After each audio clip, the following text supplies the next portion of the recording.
تبارك الذي بيده الملك وهو على كل شيء قدير الذي خلق الموت والحياة ليبلوكم أيكم أحسن عملا وهو العزيز الغفور الذي خلق 7 سماوات طباقا ما ترى في خلق الرحمن من تفاوت فارجع البصر هل ترى من فطور ثم ارجع البصر كرتين ينقلب إليك البصر خاسئا وهو حسير ولقد زينا السماء الدنيا بمصابيح وجعلناها رجوما للشياطين واعتدنا لهم عذاب السعير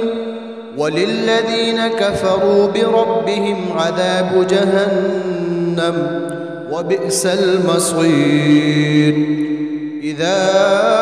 ألقوا فيها سمعوا لها شهيقا وهي تفور تكاد تميز من الغيظ كلما ألقي فيها فوج سألهم خزنتها ألم يأتكم نذير قالوا بلى قد جاءنا نذير فكذبنا وقلنا ما نزل الله من شيء إن أنتم إلا في ضلال كبير وقالوا لو كنا نسمع أو نعقل ما كنا في أصحاب السعير فاعترفوا بذنبهم فسحقا لأصحاب السعير إن الذين يخشون ربهم بالغيب لهم مغفرة وأجر كبير وأسروا قولكم أو اجهروا به إنه عليم بذات الصدور ألا يعلم من خلق وهو اللطيف الخبير هو الذي جعل لكم الأرض ذلولا فامشوا في مناكبها وكلوا من رزقه وإليه النشور أأمنتم من في السماء أن يخسف بكم الأرض فإذا هي تمور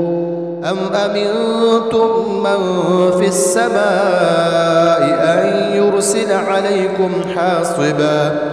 فستعلمون كيف نذير ولقد كذب الذين من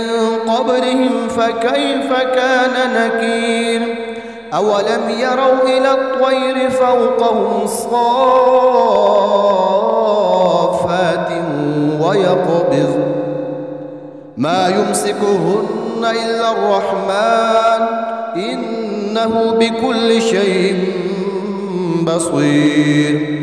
أمن هذا الذي هو جند لكم ينصركم من دون الرحمن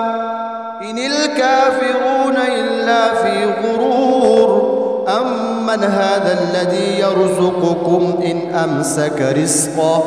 بل لجوا في عتو ونفور أفمن يمشي مكبا على وجهه أهدى أمن يمشي سويا على صراط مستقيم قل هو الذي أنشأكم وجعل لكم السمع والأبصار والأفئدة قليلا ما تشكرون قل هو الذي ذرأكم في الأرض وإليه تحشرون ويقولون متى هذا الوعد إن كنتم صادقين قل إنما العلم عند الله وإنما أنا نذير مبين فلما رأوا زلفة سيئت وجوه الذين كفروا وقيل هذا الذي كنتم به تدعون قل أرأيتم إن أهلكني الله ومن معي أو رحمنا فمن يجير الكافرين من عذاب أليم قل هو الرحمن آمنا به وعليه توكلنا فستعلمون من هو في ضلال مبين